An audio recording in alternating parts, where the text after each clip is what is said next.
Bonjour et bienvenue à cette émission du Livre au cœur. Mon nom est Martine Laval et je reçois aujourd'hui une autrice des Laurentides qui vient de sortir un autre livre, car elle en a plusieurs. Son nom est Hélène Laverie. Bonjour Hélène. Bonjour Martine.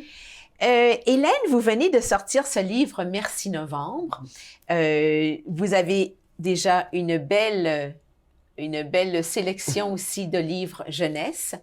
Vous êtes une avocate de formation En effet. et de profession. Oui. Là, vous vous consacrez à l'écriture. Qu'est-ce qui vous a emmené du droit à l'écriture? Cela peut paraître étrange. On pense que le droit et l'écriture est tout à fait opposés. J'ai décidé de faire un cours en droit par souci de justice. J'avais un idéal de justice, d'égalité, tout ça.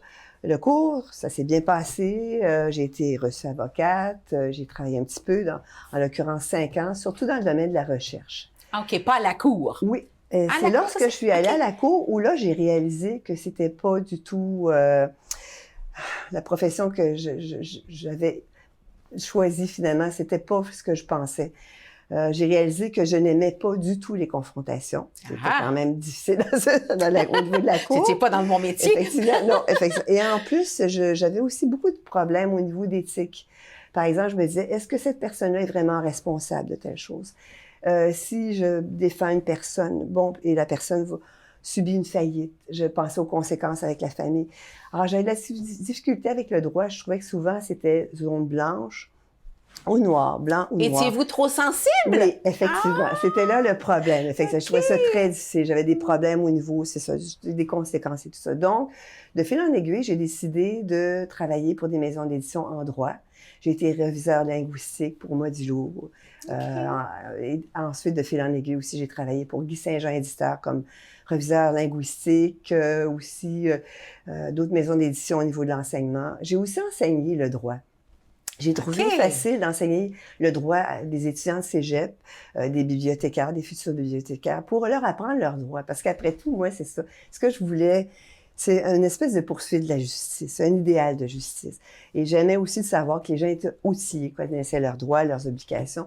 Et c'était un peu une communication. Donc, vous avez fait tout ce qu'il fallait pour bien vous informer, pour bien vous instruire de tout ça, mais vous avez pris tout ce bagage après l'avoir expérimenté dans son contexte normal ou plutôt usuel, mais n'étant pas bien, vous êtes sorti de là, vous avez quand même gardé cette âme qui fait face à la justice et qui veut faire connaître les droits aux autres, et vous l'avez transformé en écriture très intéressante, Hélène, parce que d'abord, on va parler de Merci Novembre plus tard, parlons des livres jeunesse, parce que je pense que c'est là où votre âme d'avocate se retrouve surtout, parce que dans chacun de vos livres, vous y traitez justement d'un sujet qui demande de connaître ses droits, qu'on soit adulte ou plutôt jeune. Là, vous allez plutôt vers les jeunes. Ouais. Vous voulez nous en parler chacun? Alors, effectivement. C'est...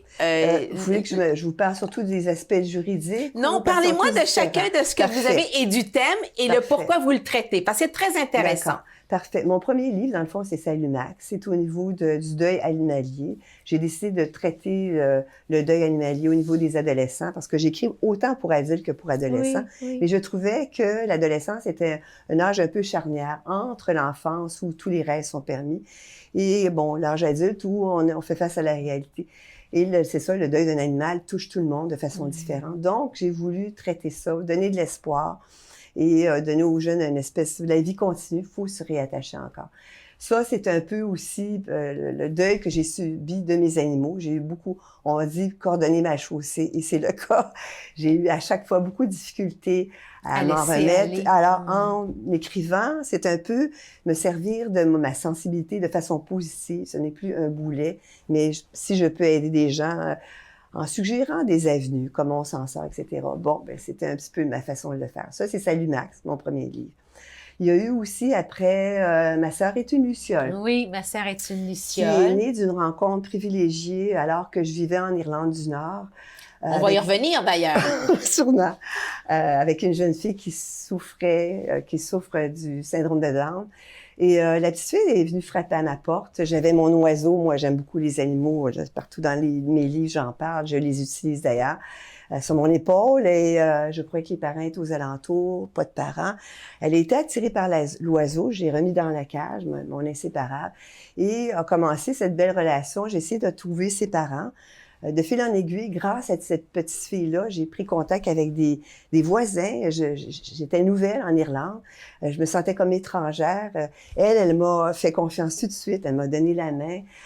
J'ai donc pas senti du tout de méfiance à ma condition d'étrangère. Et bon, ben, quand j'ai rencontré les parents, j'ai vu le boulet qui était un petit peu imposé sur sa sœur adolescente. Qui devait prendre soin de sa petite sœur qui avait obligé d'entrer le code pas? de sécurité. Et là, ça m'a fait penser à un autre sujet, les tentatives de suicide chez les jeunes. Parce qu'en Irlande, à cette époque-là, puis maintenant aussi un peu partout dans le monde, on exige beaucoup l'excellence chez les jeunes. C'est très difficile à vivre, il faut que ce soit parfait, tout ça. Puis on oublie souvent que, bon, ils ont des problèmes, les écouter, tout ça. Donc, c'est ça. Ma sœur est une luciole, c'est le respect des différences, mais pas seulement pour aménager des places, sinon voir ce qu'ils ont d'unique et de précieux et ce qu'ils nous apportent. C'est pour ça que je compare le titre, une luciole, je compare la mouche, je dis, on est un peu des mouches, hein? 2 ailes, bon, rien de spécial, ça va bien. La luciole a 4 ailes, elle brille, existence éphémère. C'est un peu la petite fille là-dedans, Nadia, qui souffre du syndrome de Down, qui est une source de lumière éventuellement pour sa sœur, qui l'aide aussi à sortir de sa tentative de suicide. Et là-dedans aussi, je parle d'un chien guide, Iris, un chien guide pour les aveugles, parce que ça aussi, c'est une source de lumière qui va aider autant les deux dans des problèmes différents. Ensuite, nous passons à marquer au fer rouge. Oui.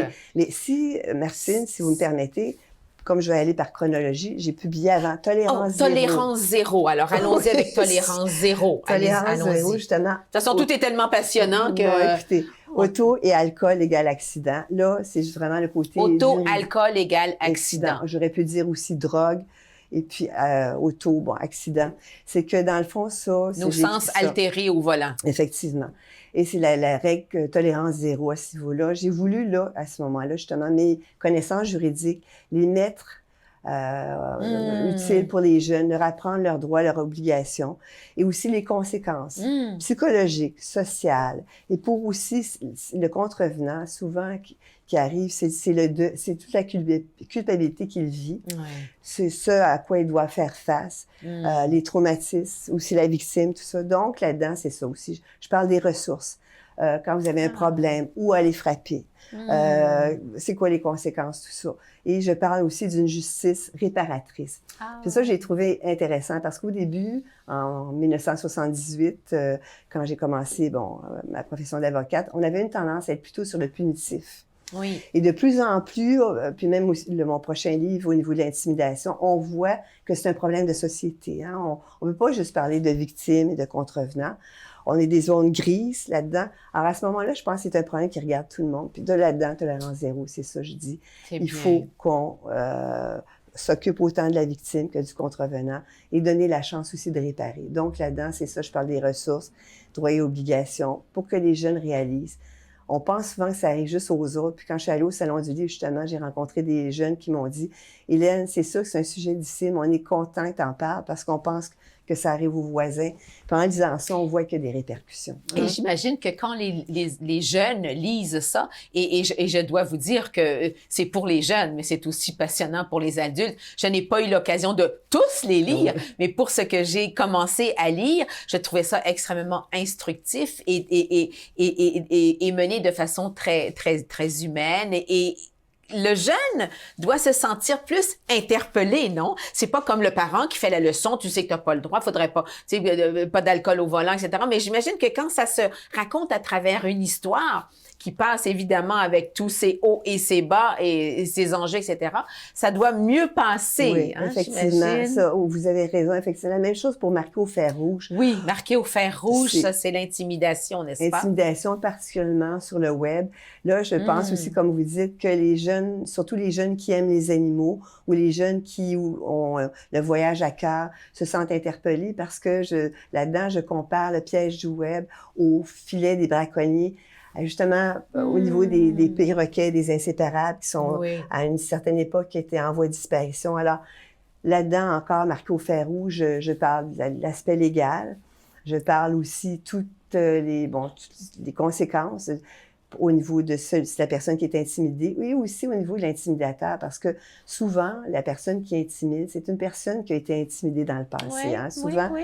Et là encore, je parle que tout le monde est impliqué, autant la victime, le contrevenant, que ceux qui sont témoins. L'importance d'en parler, l'importance de demander de l'aide. Et justement, je compare à un oiseau qui tombe du nid, qui tombe dans un filet, qui finalement est capable de se relever du nid et partir à voler. Je veux donner l'espoir aux jeunes que même si on a une chute, si on fait une erreur, qu'on peut se relever. Puis c'est l'important, c'est de tendre la main tendue. Quelqu'un veut t'aider, prends-la la main, laisse-toi aider. Oui. Alors, c'est pas une question de justement de faire la morale. Non, je pense que je me sers beaucoup des animaux parce que souvent, pas juste La Fontaine, il y a plein de gens qui s'en servent. On se voit plus facilement à travers une description d'animal. On voit des défauts, des forces et faiblesses. Il y a une espèce de distance, mais le message est plus facile à passer. Et de toute façon, les animaux cheminent avec nous, hein. Oui. On vit dans le même monde, même société. Donc, c'est plus facile de voir les exemples qu'ils nous donnent, justement, l'oiseau qui vole contre le vent. Les leçons que nous apportent les animaux. Et c'est là qu'on arrive, donc ça, c'est une très belle, une très jolie collection que vous avez écrite pour les jeunes et que vous continuez. J'imagine que vous en avez sur la planche. Oui, effectivement. Oui, il y en a quelques-uns là, qui sont... Est-ce que vous pouvez parler de sujets ou on n'en parle pas? Ben, on peut parler, par exemple, ça devrait être en septembre encore, avec ma nouvelle maison d'édition Crescendo, Jeanne Léponge, qui, je pense que vous comprenez le titre un peu, c'est sur l'hypersensibilité. Et je parle aussi d'un chien de refuge grâce à la petite fille qui va s'occuper d'un chien de refuge, va finalement, elle peut voir son image, elle va aider le chien, il va s'aider en même temps, finalement. La gestion des émotions, c'est un peu ça. Là, donc, ça va être pour un public un peu plus jeune à ce moment-là, Jeanne Léponge. Mais le dernier il y a celui-ci aussi, mon ami Freddy. Un petit mot sur ça avant qu'on tombe sur votre dernière justement, j'ai eu la chance, mon éditeur à l'époque, c'était Vent d'Ouest. Et c'est mon chien Plume ici, qui est devant un dolmen en Irlande, qui est un monument funéraire.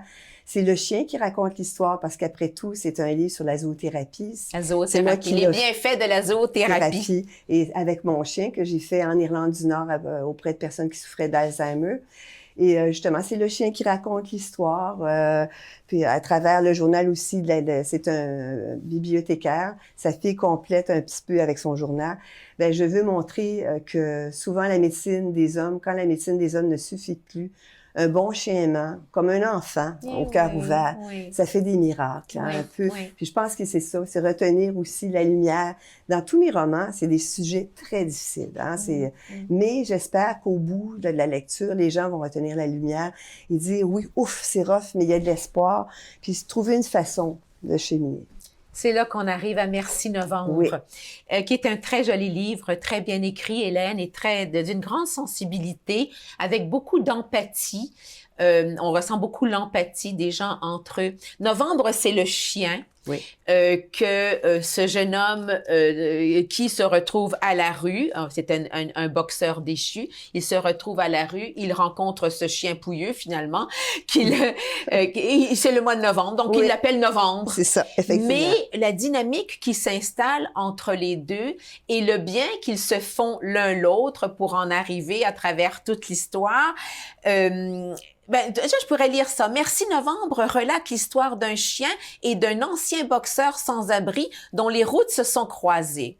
Méprisés par ceux qui leur avaient collé l'étiquette de loser et les avaient abandonnés, ils ont uni leurs forces pour contrer les rigueurs du quotidien et épouser le rêve d'un vieil homme d'ouvrir un gymnase de quartier, le vieil homme étant l'oncle de cet ex-boxeur qui lui laisse un héritage pour qu'il puisse le faire.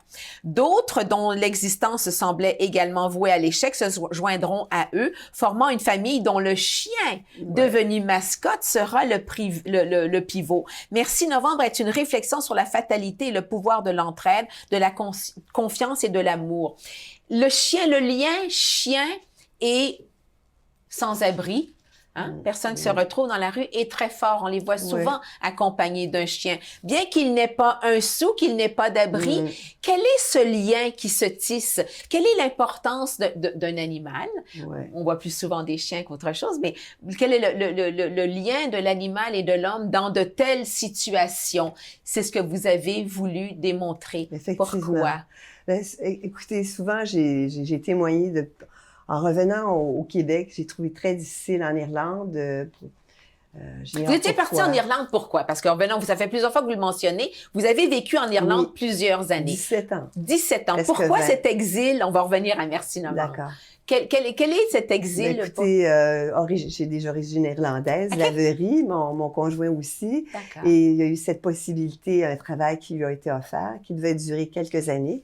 Et finalement, de fil en aiguille, on est demeuré plus longtemps, une espèce d'histoire d'amour, finalement. Alors, j'étais un petit peu à cheval entre l'Irlande et le Québec, dans le fond, de 1998 à 2015, quand je suis revenue.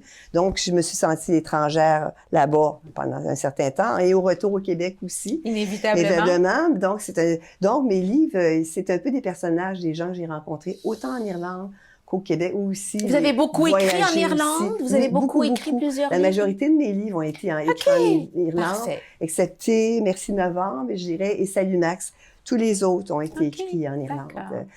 Donc, alors, revenons à Merci Novembre. Quand je suis revenue au Québec, j'ai trouvé difficile de voir des itinérants. Ce que je voyais pas en Irlande, non. Ben, en Irlande du Nord. En Irlande du Sud, c'est un peu différent, mais je voyais pas les gens vivre beaucoup en famille, s'entraident beaucoup. Et bon, quand je voyais des itinérants avec des chiens, déjà, je trouvais leur solitude moins difficile à porter, comme j'aime les animaux. Et je voyais aussi que souvent, ils s'en sortaient, ils se levaient pour leur chien. Ils allaient justement demander de l'argent pour leur chien. Ils se forçaient à parler aux autres, à être sociables, un peu à sortir de leur bulle pour leur chien. Parce qu'ils les sentaient dépendants d'eux et ils se sentaient responsables. C'est une raison de vivre, une raison d'être, l'attachement, la tendresse envers un animal. Et c'est une façon de renverser ce qui leur manque, peut-être? Et aussi le fait de se sentir aimé. La tendresse, inconditionnellement. L'amour inconditionnel d'un animal. À ce moment-là, c'est facile, on a envie de l'aider, on a envie d'être heureux. Donc, ça devient tout naturel. C'est pour ça que je trouvais difficile des situations comme durant l'hiver où c'est pas tous les refuges qui acceptent les itinérants et leurs chiens. Souvent, des itinérants n'iront pas demander de l'aide parce qu'ils veulent pas laisser leur chien derrière. Ah oui, évidemment. Souvent, c'est ça qui est difficile. Donc, moi, j'ai pensé à cette histoire-là parce que je pensais que, justement, s'il y avait une rencontre entre un chien et l'itinérant, ça pourrait être la raison, le point de départ d'une belle amitié, une belle tendresse, et aussi en même temps, une ouverture envers les autres. Puis, justement, c'est ce que j'en parle dans d'autres personnes qui avaient besoin d'aide, qui s'attachent aux chiens, de fil en aiguille, forment une famille. Et parce que ça attire, évidemment. Souvent, on le dit souvent, quand on promène son chien, on va rencontrer d'autres maîtres et maîtresses de chiens. Et puis, une amitié se crée par les chiens. On connaît souvent le nom du chien avant le nom du propriétaire. Souvent, c'est ça, c'est facile. Il n'y a pas de barrière avec des animaux, c'est spontané. Et donc, ça amène le meilleur de nous-mêmes. Puis dans le livre, Merci Novembre, c'est des gens qui ont beaucoup de difficultés, ils ont leur part, ils ne se sentent pas à la hauteur, ils se sentent jugés, ils se sentent différents. Mais un animal, une fois qu'il nous aime, l'amour inconditionnel, fait en sorte que, bon, mon Dieu, on se sent accepté. Puis souvent, c'est ça, juste une petite acceptation, fait qu'on se dépasse, et on prend des risques. On combat la bête. Je parle souvent de la bête dans le roman.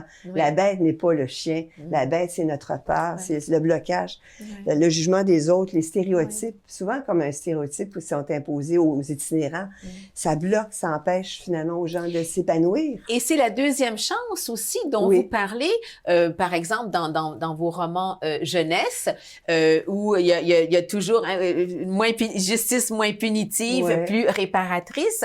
Ici, on sent bien également l'évolution du jeune homme, Stéphane, et de son chien, Novembre, qui, finalement, un monde s'ouvre. L'héritage de son oncle qui lui demande, évidemment, d'ouvrir un gymnase, ça devient un gymnase de quartier, un point de rencontre, les gens sont curieux. Ça, c'est précieux aussi, n'est-ce pas, de sentir que les gens nous ressemblent. Peut-être que les gens qui venaient cogner au gymnase se disaient, écoute, ça me ressemble plus ici, là, c'est pas... Et et l'entraide qui s'y trouve et l'accompagnement du chien qui est là offre une dynamique de reconstruction. Effectivement. D'appropriation ou de partage qui se catalyseur crée. de changement aussi. Parce que souvent, c'est ça, on pense une famille, il y a la famille biologique, soit, mais parfois, bon, je pense que la famille, chacun partage des intérêts communs, des buts communs, de la tendresse ou des souvenirs. Mais ils se sentent tous éclopés à différents niveaux. Ce sont les éclopés qui viennent se réunir et se rendre compte que finalement, ils sont pas seuls à souffrir. Exact. Ils sont moins seuls. Ils se comprennent. Ils s'entraident l'un l'autre. Ils célèbrent leur victoire ensemble. Ils s'épaulent, effectivement. Il y a un beau partage, une belle empathie. C'est une belle leçon de société. D'abord, c'est du psychosocial aussi que vous faites. C'est très psychosocial, non? Écoutez, moi, les enjeux sociaux et psychologiques m'ont toujours beaucoup intéressée. Effectivement. Donc, le gymnase, moi, je trouvais que ça pouvait être un catalyseur de rencontres, effectivement. Et en même temps, les gens rentrent, les gens sortent. Mais dans ce gymnase-là, on s'entend, ça se concentre sur quelques personnages, les éclopés, qui finalement s'aident à donner le meilleur d'eux-mêmes avec chacune leur lacune, parce que la progression de chacun est différente complètement. Ils ont chacun leur défi. Une histoire différente, évidemment. Pourquoi se retrouve-t-on dans la rue ou sans abri, etc.? Il y a surtout aucun jugement à porter, parce que des gens dans la rue, il y a des gens qui ont fait des grandes choses, etc. Les circonstances de la vie, les enjeux ont fait en sorte qu'ils se retrouvent devant plus que ce soit un divorce, une perte de travail, une perte de santé, enfin, etc., etc. Ça, je les appelle aussi dans le livre gens du voyage. Gens du voyage aussi. Il y a des gens aussi qui aiment beaucoup, qui sont curieux, qui veulent voyager, qui peuvent pas rester en place, tout ça. À ce moment-là aussi, je trouve que c'est important d'avoir une ouverture d'esprit à ce niveau-là. Les gens du voyage, finalement. Quelle est la prochaine étape par rapport à... Là, vous avez sorti Merci Novembre en 2021. Qu'est-ce qu'il y a sur la planche en ce moment, la planche de travail? Bon, il y a le futur qui livre Jeanne l'éponge pour jeunes qui va sortir bientôt. Je travaille, c'est ça, mon problème aussi souvent, comme j'écris pour jeunes et adultes, j'ai toujours un sujet pour adultes et un pour ados ou ados. Donc là, je dois me concentrer. Le prochain, je crois, ce serait l'Irlande, le voyage. Après tout, j'ai vécu là-bas 17 ans. J'ai trouvé c'est un pays magnifique, des paysages à couper le souffle, des gens attachants. Mais c'est un titre qui va être un peu le prétexte. N'importe qui aurait pu, peut-être écrire le livre, ça aurait pu être... mon Dieu, l'Italie, le voyage, c'est sur le sentiment d'appartenance, dans le fond. Qu'est-ce que l'appartenance? Qu'est-ce qui fait que... Pourquoi vos racines irlandaises sont venues vous chercher, c'est ça? Puis pas juste ça, c'est surtout au retour. J'ai eu de la difficulté à me sentir bien au Québec. J'étais partie quand même Pourtant, il y a eu beaucoup d'Irlandais qui ont peuplé le Québec. Oui, effectivement. Mais autant où j'avais eu les premières années de la difficulté à m'intégrer, autant au retour, tout avait changé. Pourtant, j'avais la chance d'avoir de la famille, des amis, tout ça. J'ai compris vraiment que les immigrants, c'était pas évident d'arriver ici. Surtout quand on n'a pas d'appui, tout ça. Moi, j'en avais l'appui. Mais quand je suis arrivée, je me sentais plus du côté des immigrants. Ça m'a pris un certain temps. J'étais pas habituée à la ville. Beaucoup de choses avaient changé. C'est dans le fond... De la même façon que vous l'aviez vécu quand vous étiez allée en Irlande, là, vous le reviviez inversement. Oui. Pourtant, j'étais née ici. C'est bien différent. Puis là, c'est là que j'ai réalisé que mon ancrage, c'était la nature. Et je pense que c'est beaucoup de personnes, chacun a son ancrage, mais le sentiment d'appartenance, je pense que chacun doit le trouver. Certains, ça peut être la famille, certains, c'est la nature, certains, c'est le travail.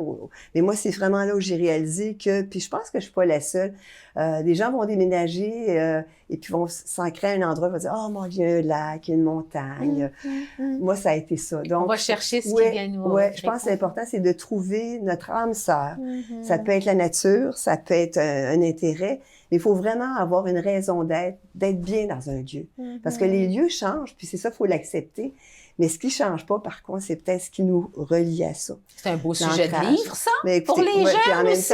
Lui, ça va être pour adultes, je pense. Parce que je vais parler plus aussi beaucoup des légendes celtes. Ah oui, d'accord. Il y a beaucoup de légendes, c'est important. Je vais parler aussi c'est des problèmes aussi en Irlande du Nord, de Brexit un peu, etc. Donc, lui, c'est plus pour adultes. Puis, j'en ai un autre aussi que j'ai commencé, qui va pour que les jeunes, parce que je considère que ça commence très jeune, le respect autant pour les animaux, la nature et les êtres humains. les animaux ne sont pas des choses. Puis il y a eu justement la nouvelle législation en 2015 qui a été votée, et tranquillement, on commence à reconnaître des droits. Que l'animal est n'est pas un bien meuble, mais oui, je veux dire un être vivant avec une vivant. sensibilité, etc. Donc, ça va être mon prochain livre, ça, je pense. En même temps, faire penser aussi aux jeunes. J'hésite sur le titre, peut-être Connais-tu Darwin? Parce que Darwin aussi, en même temps, je le trouve intéressant. Il nous parle beaucoup d'adaptation. Et les animaux, à ce sujet-là, ils nous donnent des leçons aussi. Puis, ils sont arrivés avant nous. Hein. Nous, les êtres humains, on est arrivés beaucoup. Ça, on a une tendance à l'oublier, qu'on fait partie d'un tout. On chemine ensemble. La Terre ne nous appartient pas. Il faut faire attention. Il est temps de remettre les choses à leur place, n'est-ce pas? Effectivement. Donc, je pense que c'est important que les jeunes le sachent. Et parce que quand on comprend jeune, on réalise aussi le respect, tout ça. À ce moment-là, je pense que c'est plus facile comme adulte. C'est quelque chose qui s'est perdu et au fil d'une éducation plus moderne, etc. Mais c'est quand même une base très importante, le respect et la base de toute une vie. Hélène, merci. Ça m'a fait plaisir. Pour ce partage. C'est gentil. Et bonne écriture pour la suite des choses. On va le découvrir avec plaisir, ce que vous allez nous réserver. En attendant, ces livres sont des petits bijoux de sujets et de lecture, aussi bien pour les jeunes que les adultes. Pour un adulte, ça va peut-être un peu plus vite que pour les jeunes, mais ils n'en sont pas moins non intéressants. C'est extrêmement agréable de les lire et ça vient nous mettre assez rapidement au bon endroit. Alors, ça, j'aime beaucoup. C'est un beau partage aussi peut-être entre adultes et ados ou jeunes de lire ça, de se lire ça, puis des sujets de discussion. C'est ça. Alors, il y a un côté humain, éducatif, qui est très, très intéressant. Alors, un grand merci. Merci d'avoir été là. Vous retrouvez nos émissions sur le site de la TVCL et sur la chaîne YouTube de l'Association des auteurs des Laurentides. Et nous vous retrouverons très bientôt. Au revoir, à la prochaine. Merci.